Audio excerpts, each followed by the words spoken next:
All right, Royce Dickerson is here this week, and so 72, a little over 72 hours ago, we talked on the phone, and I was about as optimistic as I could be about my Braves. And I actually think last time we did one of these was before the NLCS and ALCS a year ago, which was Yep. also a devastating time. So maybe just whenever I book you for one of these, that I'm just going to get my heart broken within a couple days before.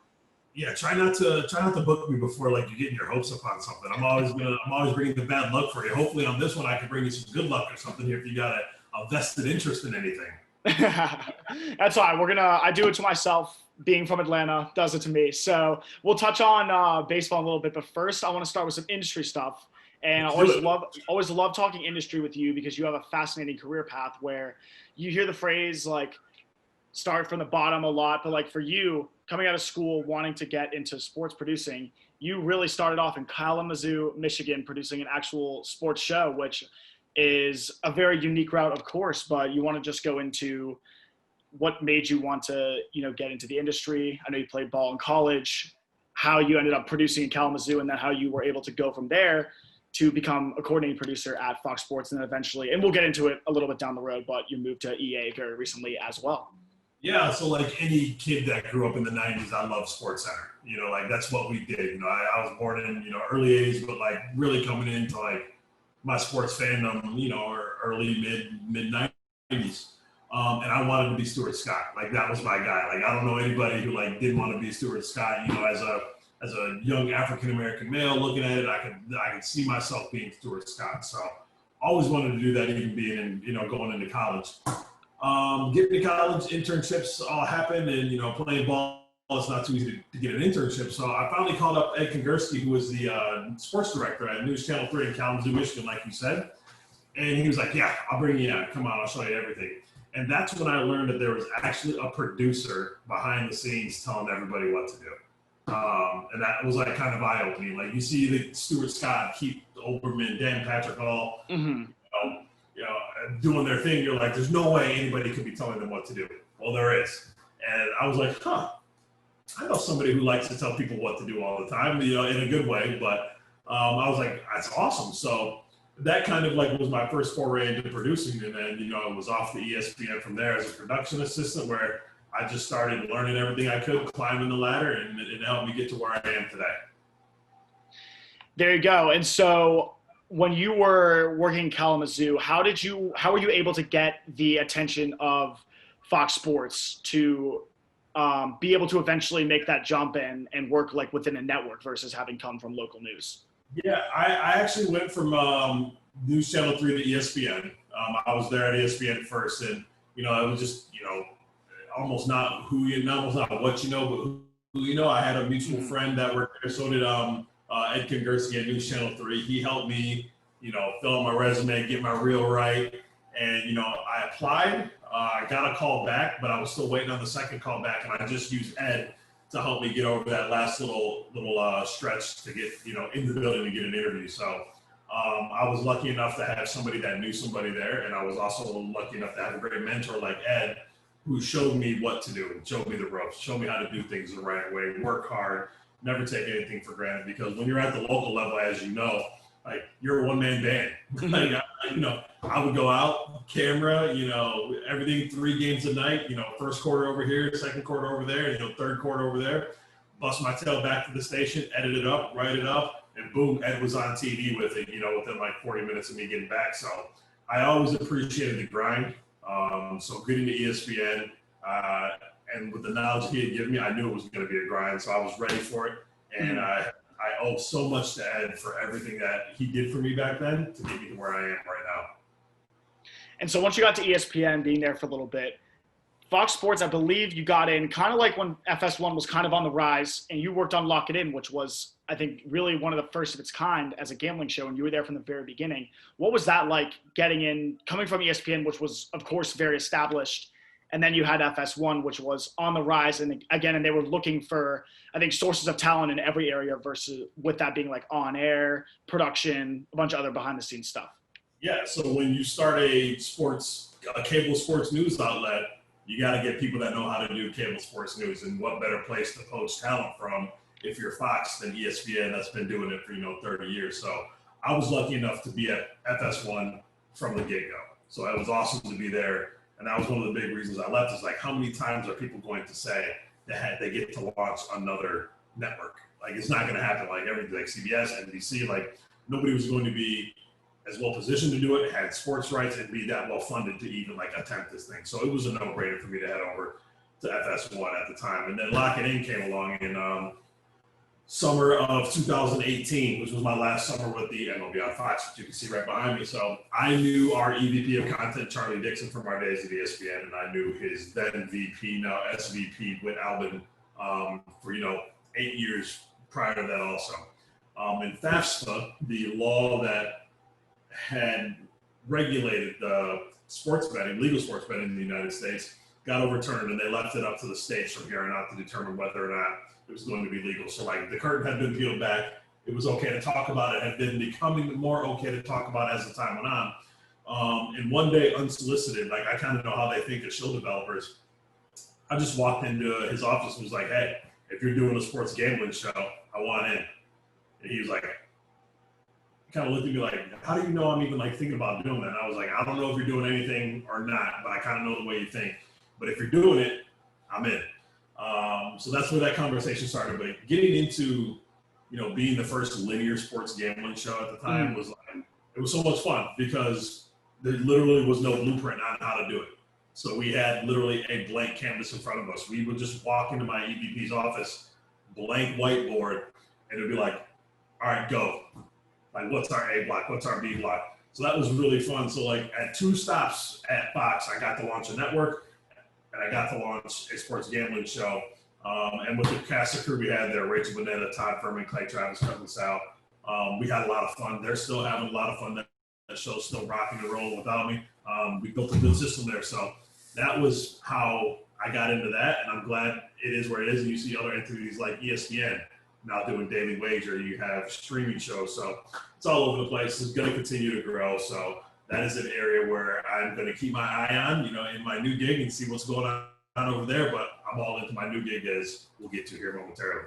Absolutely. We'll shift to that new gig, because the fascinating thing with EA Sports is, and I love talking about the industry, stuff like this, where a lot of people, especially even really at any level, but I think once you get to a network, it's very distinct how it happens, where you kind of feel like, you've gotten everything maybe out of a certain position that you could, and you're really sniffing for something new, a new challenge, maybe some carrot that's dangling that you can't find where you are, and you see a new opportunity. And with EA Sports coming along, being able to get more into the digital sphere, and when you got into FS1, it was growing, as we talked about. EA Sports right now is growing also. Was that part of the motivation for like choosing now, or like within the last few months, to be like, all right, I've loved my experience at FS1, but I'm ready for a new challenge, and this feels like the right time to jump into this? Yeah, I had been at Fox for over 7 years. I started there in 2013, in the summer of 2013, obviously 2020 now. And it was just an opportunity that was too good to pass up. The ability to go into a company like EA, onto a property like Madden, which in itself is such a, well-known, property that EA has. Most people now think of Madden as a video game as opposed to John Madden, the coach. They don't even put the two and two together. So it was just really exciting. And the head of broadcast over there, Joe Lynch, who is now my boss, when we spoke over the phone, it was just more like, it wasn't an interview. It was like 2 old friends catching up. That's what I at least always look for in a place I'm going to go work for. Like, it's kind of like the culture. How do you get in there? How do you fit? How do you feel? How are the people? Especially when you get to like this level of position, it's like everybody knows what you can already do. It's like you fit. So like it wasn't like, oh, does Royce know how to produce good TV shows? Does he know how to put together a good broadcast? It's, does he fit into our culture? And as even you continue to go on in your life, that's what it's going to be in your career. And it was the right time because we've seen what COVID-19 has done to sports. It can shut sports down. It can shut everything down. So the impact it's had on our industry has been immeasurable. For that March 12th night, I'll never forget, March 11th or 12th. Gobert shuts down the NBA. Boom! I'm at work the next day doing Lock It In, and we're supposed to be out after the Big East tournament, and all of a sudden the ACC, Pac-12, and all of them start shutting down. So, but one thing that kept going was esports, because you can do it from home. Mm-hmm. So you're watching, Madden show up, Madden tournament show up on ESPN, show up on FS1. I don't want to call anything COVID proof because nothing is. We don't know what this thing is going to do, but it is probably one of the more safer properties to get behind because you can literally stay home and do it, and we can broadcast stuff from home and do it as well. So the opportunity to help grow that property, we call ourselves a little mini startup. Like we're building the plane mid-flight. We're growing. We're trying to make this as big as possible, get it out to as many eyes as possible. And right now we're doing a good job of that. We're seeing some growth year over year from where we're at. And it was the right time to make that move for me also to see what else I can do and not be known just as the TV guy, but as a guy that spanned, a couple of different industries. So it's fascinating to kind of think about your path getting to where you are. So say someone's in a position where they're like, wow, I see a young person, right? Like coming out of school, like where you were when you started at Kalamazoo, kind of where I am right now. And they say, this EA thing is really awesome. And I had my eye on this and this, but I really want to get more into that growth. Something, again, that is maybe as close to COVID proof as you can get. What do you think are the steps towards being able to put themselves in a position to get to maybe not necessarily where you are right now, but a little bit younger to be able to jump into a place like that? I think it's all about networking. I think you and I have had this conversation before when we first met. I said, bug me. I said, bug the hell out of me. I don't mind if you bug me. Like, I would rather somebody bug me and have me remember them than not bug me and like I have no idea who I talked to one time years ago. So network your way in, send messages, send emails, send notes, keep people in front of your mind, in front of their minds. And that helps because when I'm going to go hire positions now, I have names in my head of people that I know that have bugged me. So, always check in, always do that. But most importantly, be knowledgeable when you get that opportunity. Like, don't go into anything and not know, I knew how to do TV. I didn't know video games. I learned the hell out of video games in the 7 days between, the recruiter, contacting me in my first interview. Like, I literally probably watched, 25 to 30 hours of their broadcasts. And I learned who the best Madden video game players were. I learned who the big players were in the space. I learned about Twitch, about Mixer, which isn't in service anymore, but I learned about all that stuff. So when I went in, I knew what I was talking about. I was knowledgeable on it. In addition to that, my current boss knew some people that had known me throughout my career. So as soon as I get done interviewing with my new boss, I shoot 3 or 4 people a text that also know him. They shoot him texts, say yo, Royce is that guy. He's a great dude. You should hire him immediately. And that all links back to being a good person too. Always be a good person. Right. This industry is so small. It is so small that if you are mean to one person or you have a bad attitude towards one person, it can literally come back to bite you years later. I always give the example, Mike Hill, who's a dear friend of mine, who was an anchor on Fox Sports Properties and was at ESPN when I started. I prompted for Mike Hill. I ran the teleprompter as a PA 13 years ago for Mike Hill. 10 years after that, I was Mike's boss. And I'll imagine if Mike had been a jerk to me in 2007 when I'm coming up in 2017, 18, I'd be like, I don't want to deal with you. You were a jerk to me 10 years ago. So it always comes back to being a good person no matter what you do, because that'll be the first thing people say about you when you're trying to get in the door somewhere. And so in terms of your actual role, how it's different from Fox Sports. So say someone if you were go back to when you started and you did, again, local sports production, and then you were able to use what you learned there to get to an ESPN, use what you learned there to get to Fox Sports, use what you learned there to get to EA Sports. Is there a way to go from a local production where you were straight to an EA Sports, or is there a different kind of sphere of stuff that you have to learn along the way, working in a little bit of a different dimension that maybe you had to, again, obviously with the video games and stuff, but maybe other parts of the production or work that you're doing? Yeah, I wouldn't say you need to go a certain path. Nobody's path is the same.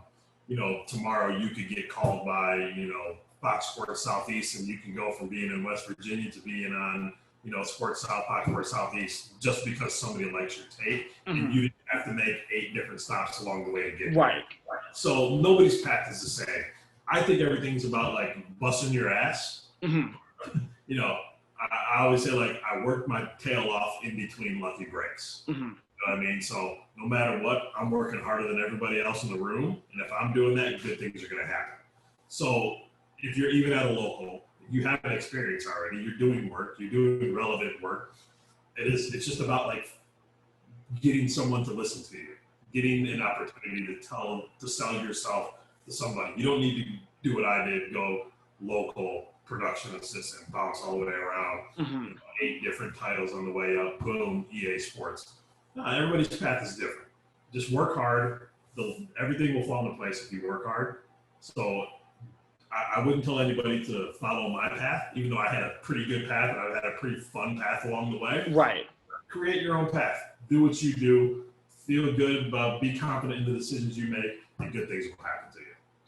Well, and that is what I find so fascinating about kind of how it is today versus even like 15, 20 years ago, where I feel like it was a lot more defined in the sense that like there was a lot of people did kind of the same track, like local and stuff like that. But now, with just the way everything's, I guess, even become more digital with social media and stuff like that, how it's just become so undefined, how to get from point A to point B and this and this. And as it becomes more undefined, more unpredictable, that makes it just a lot more open to someone doing this and this that wouldn't have been possible, I think, back then. For sure. And like you said, social media has given people a voice and a way to connect with people that, I didn't have. Twitter didn't come around until like 2007, 2008. So like right when I was getting into the business. So I got in, I navigated like that way. But now, I am just a LinkedIn message away from some kid who's in school, who's graduating right now that wants to have a conversation with me. I'm one Twitter DM away from that same kid. So it gives people access to people that they would have never had access to in the past. I can go down my LinkedIn messages right now. It's like, I'm this, I'm that. I'd love to have a conversation with you. And I'm the guy that messages everybody back. Like I everybody back, get a hold of me. It's because when I was, that person, I would have wanted somebody like me to like dignify like my response or a response, like have a response to me. Show me that like, people in this business do actually care and they're just not all kind of like jerks behind the scenes. So social media is a tool that I don't think is used enough to get positions. I think if people continue to try to get jobs a traditional way of applying online, I think a lot of people are going to be left behind because I don't think most people who are just getting into the workforce realize that positions posted are usually for people who are already working for the company, and they just have to post them legally. So in the off chance that there is a position posted that somebody likes and they can get a hold of somebody and then makes you think twice about who you're going to hire, it's a good thing. So I would give the advice of, use that tool as much as you possibly can because I'm only a message away and I might have something or I can lead you in a direction that could help you in your career path. Well, there you go. In this industry, social media can be your friend a lot. Last night's social media, Royce, was not my friend as the Braves switch gears here. We'll talk some ball. The Braves drop their third in a row, Game 7 of the Dodgers. So we'll get into it. Let's touch on the Braves real quick. I did a big intro on this earlier, but to me, this one felt different than a lot of my previous collapses, which I've had a ton of experience with. Even last year, I think was way worse than this. And obviously it sucks to get this close and not be there. But to me, it felt more like the Braves had arrived this postseason, more so than they were a team that like got lucky, or they were a team that had kind of been faltering a little bit around the DS and got one crack at the World Series on a lucky break. I mean, I think this Dodgers team, when I'm sizing up rosters, I think this Dodgers team this year and the 18 Red Sox of the past decade, that 17 Astros team was good, but I think those two are really head and shoulders above. And even if you want to go back 15 years, although I was saying some of those Phillies teams the end of last decade and the Yankees title team was really good too. But this roster of the Dodgers was so good. And for the Braves to take them to 7 and really feel like that series was there, I'm excited about the future. So what was your thoughts on the end of that series with the Braves really quick, and then we'll jump into World Series preview? I think the Braves have almost just as good a roster as the Dodgers. I mean, if you want to talk about like going position by position, I mean, who are you taking on the Dodgers that, I mean, probably Mookie Betts aside, maybe a Corey Seager. But I mean, if you go around the diamond, Albies, Acuna, Dansby, Freddie, all that. Austin Riley even can touch a ball once in a while. There's a lot to be happy about with the Braves. I think, you and I had our conversation about a week ago. Maybe it wasn't even a week ago. That's how crazy this is. It was like 3 days ago. Right, exactly. And we mentioned Mike Soroka didn't even fit. Like, wasn't even on the roster. Like, he's got an Achilles. So you're running out, Freed, Anderson, Wright, and all these guys. Like, hold up. The ace wasn't even here. The guy who gave the ball to game one, your all-star from the previous year, Cy Young candidate, wasn't even on the roster. So I think there's a lot to be happy about. I was talking to my sister last night, and we were watching the game here. And Ronald Acuna gets on base. He steals second. He's got his chains bling in his 13. Oh, love it. We love it. Love it. 13 is my sister's favorite number. And I'm like, she goes, is he good? I'm like, the guy's awesome. I can't think of a guy. I can think of, he might be top 5 if you're saying, Royce, you're starting a franchise right now. Who are you taking?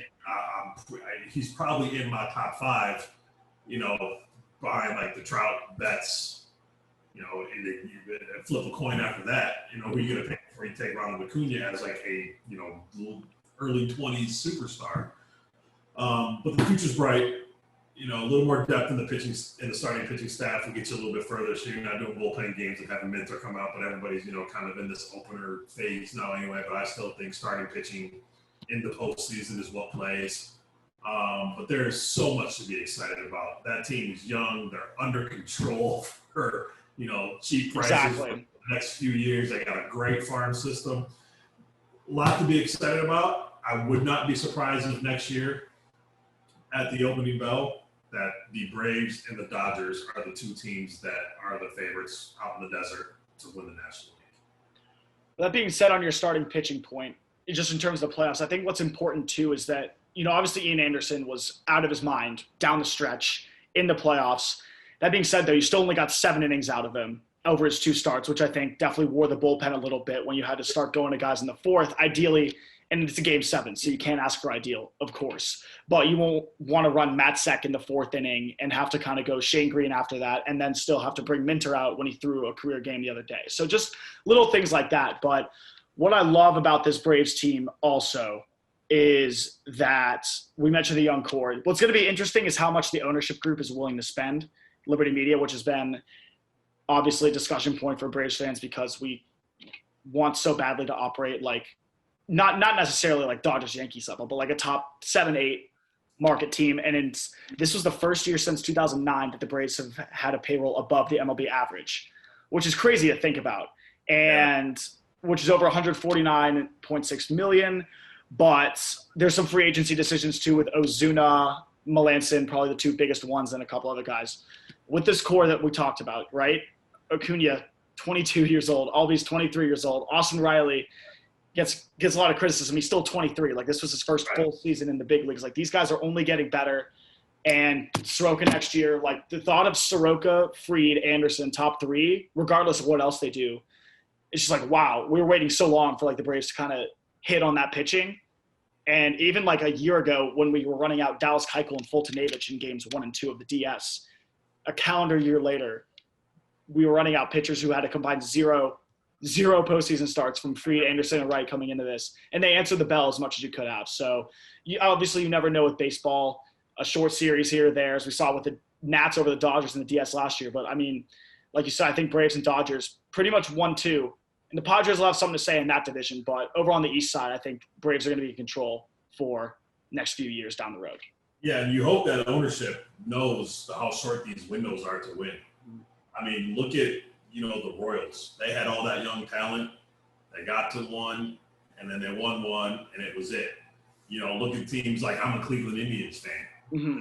Our windows, I mean, it's barely open at this point because Lindor's up after next year. Right. They keep trading pitching to keep, restocking systems. So you would hope the Braves ownership sees that these young guys are under control for, lower amounts than what their market is. The Freeds, even, you got Albies and Ronald locked up for a while, but go out, keep Ozuna in there, see what you can do with him, multi-year deal, and add one arm, go for it, because his windows are, 4 years long, max? Right. Look at the Cubs. They won in 2016. You're talking Rizzo, Bryant, Baez, all these young studs, Contreras. Addison Russell was still at that point. Addison Russell, Dexter Fowler, one World Series. With all that like right. that, hype and everything, one World Series. When you got an opportunity to go, you got to go, and I hope your Braves go, because that team is a team that could be good for, 3, 4, 5 years down the road. It's fun. It's exciting. Going into this series, I predicted Dodgers in 6 because I just think, again, we talked about Soroka. The Braves were that short. Yep. 7 could be worse. But, the Dodgers were the best team in baseball all year, and the Rays were the second best team in baseball. Let's put all the Braves aside. Let's just talk some ball. I need to get my head out of that. And so we got game 1 tomorrow night. Fascinating pitching matchup off the bat. Dodgers named Kershaw game 1 starter today. We have Glasnow for the Rays. And what's going to be interesting about the Rays is that they're kind of in a better spot going into this series with their pitching than the ALCS, because having to use Glasnow in that game 5 against the Yankees on 2 days rest, and then obviously having the 7 games in 7 days. They were able to use their guys, Snell, their big 3, Snell, Morton, and Glasnow for 5 of those 7 games. Where they're coming into this series, they're all set to have them for 6 of the 7 games with days off in between for full rest. So with that being said, give me your initial thoughts on this series starting tomorrow going in.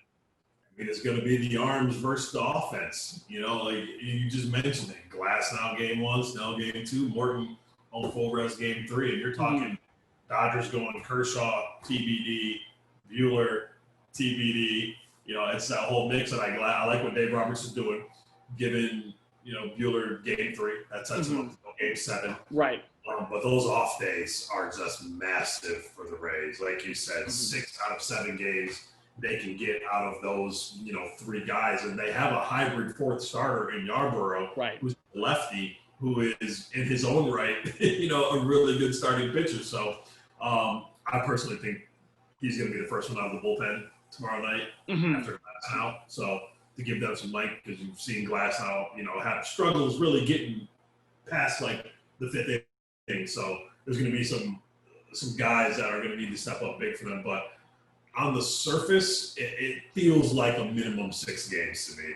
I'm so back and forth on who I want to pick, and I don't even know who I'm going to pick yet. I know you're going to ask me. I'm going to figure it out during this podcast while we're taping this. But it is the who's who of baseball versus the who's of baseball. So it's going to be a really fun watch. And what's fascinating about this series is that on the surface, narrative is going to be David versus Goliath. This Rays team, it's loaded in its own right, just I think in a different type of way. I want to stick with Kershaw for a second because he could really be the swing guy in this series, because I think that they need him, because he's going to be probably facing up against Glasnow twice.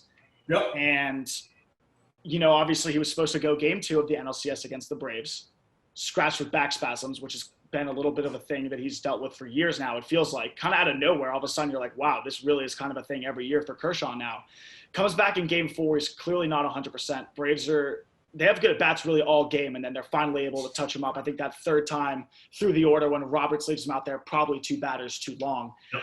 And I think the Dodgers are going to need a little bit more out of Kershaw, because the Rays are going to come with more starting pitching than the Braves did in terms of guys who've been there before, and even really the stuff when you just look at Glasnow, Snell, and then Morton combine his stuff with his experience and how he's just pretty much year after year, it feels like he himself is there at the end. Right. And what the Rays are, I hate using these real cliche baseball terms because I think they're often used too much. They grind you.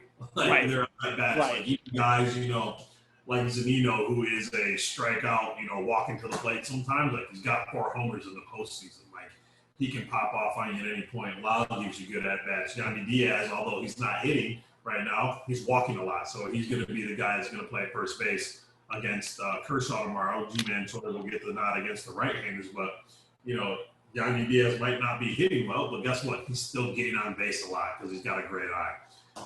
It is truly, when you're matching these 2 teams up and you're going position by position, it's like, God, the the Dodgers really had the edge at every position.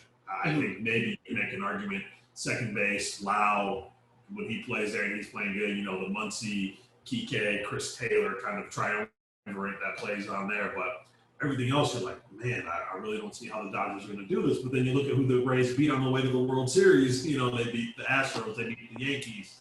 They got through those teams that technically have better rosters. So right, when you get to that level, like at a certain point, people just have to realize they're a really damn good ball team. They play fundamentally sound baseball. They know their roles, and everybody just does their job. So the thing with the Rays, obviously their offense is gonna have to hit. I mean, Randy Arozarena, all of a sudden out of nowhere, he's the best player in the world. He's Babe Ruth, right? Literally the best player in the world. So ALCS against the Astros, 9 for 28, 4 home runs, 6 RBIs. Your guy Lau is going to be a big swing guy in this series because I was shocked to see this, but so far in these playoffs, he's 4 for 47 with 1 home run and 19 strikeouts. And obviously, again, like the Yankees are a great team, of course, loaded roster. The Astros, maybe not as good of a roster as they've had in recent years, obviously, with Verlander hurt and Cole gone. But the way that team used that championship experience, I thought was just so evident in these playoffs. Like Correa, Springer, those guys are just phenomenal. Those bullpen guys that have been there. Dusty Baker, I thought, actually managed pretty well. And Dusty Baker's taken a lot of criticism, deservedly so, over the years. But I just think the Rays, they got to have a couple guys step up. And I think that's the biggest matchup because I think the Dodgers pitching to me, and I saw this against the Braves, and the Braves just weren't able to really take advantage of the opportunities, and that's just how it goes. But a little more vulnerable than I think a lot of people casually observing this series are gonna see it. Right, and there were opportunities that the Braves had. I'm thinking back to Saturday. They load the bases against Buehler first or second inning. Second inning. Second inning, no runs. Right. Those are where the strikeout of the Braves comes back to hurt you a little bit. Their strikeout ability, they strike out a little bit too much. Riley, we talked about him being 23 and growing, so you got like Marquez take that pitch. What the Rays don't do, they don't strike out a lot. There's a couple of guys that, you can circle and be like, all right, we can get him. He's a strikeout. But for the most part, the Rays give you good at-bats. They're going to capitalize on opportunities. They capitalize against, the Yankees. They capitalize against the Astros when they do a great job of man on third, less than 2 outs. They get that run in more often than not. So playing that kind of baseball where they're not just looking for that one big hit, that one homer, has gotten them a long way, and it's going to have to get them a long way, in this series, because there's going to be moments where, like you said, the Dodgers pitching is a little vulnerable, more than people think. They can get to them. So when you get to those opportunities, you got to capitalize because, Mookie, Cody, Justin, Corey, it's a murderous row. It is an absolute murderous row. They're sitting over there, and at any time, what they did to your Braves that one night, that can pop off they put up a squiggly number in the inning, and all of a sudden you're down 4-1. And then you're chasing your tails the whole time. So in your guys' case, it was like 11. Who cares? Lost the game, you guys won the next game. But, those are the opportunities that you can't squander against the Dodgers. You have to capitalize against the juggernaut like they are. Well, just the Dodgers and the Rays, we talk about how they work at bats. The Dodgers, too, especially last night, was just – it was so impressive. Their 2 biggest at bats, I think Kike Hernandez, he might have been down 0-2 in that at bat against Minter where he hit that home run. He fought off a few pitches, I think worked it back to 2-2. Obviously hit the home run. I believe that was an 8-pitch at bat. Bellinger against Chris Martin, who Chris Martin was the Braves' probably best reliever all year. Just so locked down. And he was a little bit overworked, but Bellinger worked that count, 8 pitches, fouling off pitch after pitch. And Martin just missed a spot. Bellinger hit it. They're going to have to grind. The Dodgers just grind and grind and grind. And so the Rays, I think for them, obviously their big edge, like with the Dodgers lineup, the Rays counter with their starting pitching. Glasnow, Snell, and Morton, I think combined for 25.2 innings between them in their 5 starts, which is not enough. If you were looking at this series, not enough. So that's going to be big too because of, again, how the Dodgers grind. The one other thing that I think is fascinating is the bullpen matchups because I think the Rays probably give a slight edge, if anything, but just the Dodgers have all these guys that just have stuff beyond belief, right? Your Dustin Mays, your Gonsolin, guys that you can use as openers, and then obviously a guy like Urias, who's been in kind of the spotlight for years, and then comes in and does what he does, locking that game down with no issues last night. How do you see the bullpens matching up? Because, if we're going to give Dodgers lineup, obviously, and we'll give the Rays starting pitching. I think those are both in their own very clear. The bullpen's going to be big. How do you see the bullpens lining up? Better get to the starters. When you have an opportunity to score runs against the starters, you better score runs. Because you just mentioned, some guys on the Dodgers side, Urias, May, Gonsolin. You're leaving out Trinan, who throws that bowling ball 98-mile-an-hour sinker. Mm-hmm. Baez in his own human rain delay self still throws 98 with the changeup. Kenley Jansen, when he wants to be Kenley Jansen, is right. Kenley Jansen. Joe Kelly throws 100 with a hammer. Those are guys that you'll be lucky you have to string together hits against these guys to score runs, unless you're hitting a mistake out of the ballpark. And the Rays don't have, probably only one or maybe two or three guys that can really pop off and get you a home run every once in a while. But then you go to the Rays, Fairbanks, Castillo, Alvarado, Anderson, all those guys throw 100 also. Mm-hmm. So once you get past these starters, and all of a sudden it's say you get 5 innings out of your guys, or 6. 6 is ideal. What I can't believe we say 6 is the ideal start right. guys. So all of a sudden, Charlie Morton the other night hadn't given up a run, 5 2/3. Go to the pen. I'm like, you want me to bring in some guy for Charlie Morton? Right. In Game 7. Who's Charlie Morton in Game 7? You want me to rely on this rookie who's never pitched at this moment to come in? I got Chuck Morton out here. But, you look at Fairbanks, Castillo, Alvarado, all they do is throw 100 with a hook. And, Castillo's ball is 100 and it moves, this much and up and down. It's unreal. Depending on how the Dodgers use Urias, tips the scales for me. Is he going to open and give you 3, 4? Is he going to be a bullpen weapon? Kind of a hybrid trouble seeker, how the Indians used to use, Andrew Miller back when they were doing see trouble, Urias, get me out of it, then give me 2 after it. How they use him, I think tips the scales. I like the Rays bullpen a little better. They've been a little bit more consistent. Right. Kind of know what you're getting out of them when they come in. They throw strikes. They don't walk guys. The Dodgers bullpen guys can get a little wild. Kelly's known to walk a person. Kenley Jansen can have control issues.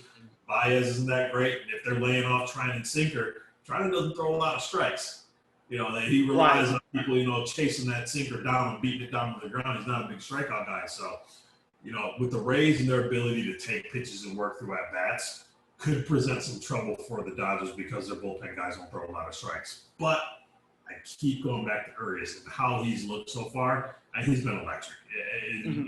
It's almost unfair. Quick, short arm, ball pops on you. Right. So Dodgers use Urias bullpen, edge Dodgers. Dodgers use Urias starter, who's not completely stretched out to give you 6. Mm-hmm. Edge Rays. I like that. And I think obviously we've got to touch on a big part of which bullpen is going to be better is the manager matchup, because that's also a fascinating part of this series, because we know Dave Roberts, we know he's been on this stage and he's been questionable in the postseason in the past. And even in the NLCS, I thought he was pretty up and down over the first 6 games. And then Game 7, I think he really had the game of his playoff life managing, didn't turn to Kershaw, force Kershaw in like he's done before, kept riding Urias, which I think was the biggest decision that he made, because with the way that Jansen had thrown, and again, he looked great in Game 6, but you just never know. And the way he stuck with Urias when it was clear that the Braves just weren't really seeing him that well. For me, that was like, all right, Dave Roberts, he might be ready this time. Meanwhile, you have Kevin Cash, who just doesn't get talked about anywhere near enough as he should, for just not only, of course, like the way he does his X's and O's, but the way he influences his players.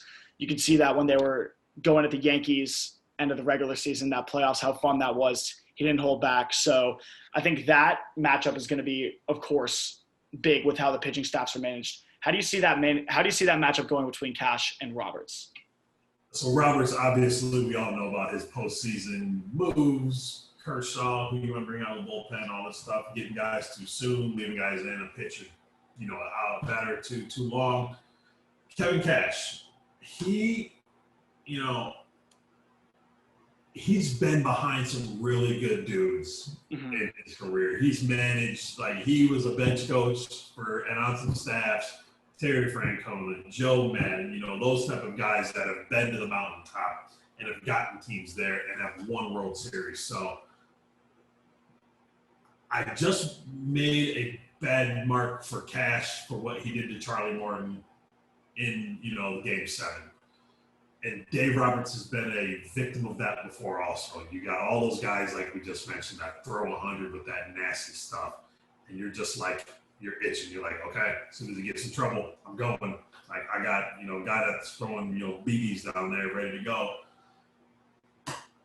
Kevin Cash seems a little bit more unflappable to me than Dave Roberts. There's just something about his demeanor that I like in these situations, kind of like, how you say, like the steady hand, like how steady's the hand. Right. He sits over there, like this the whole time, mm-hmm.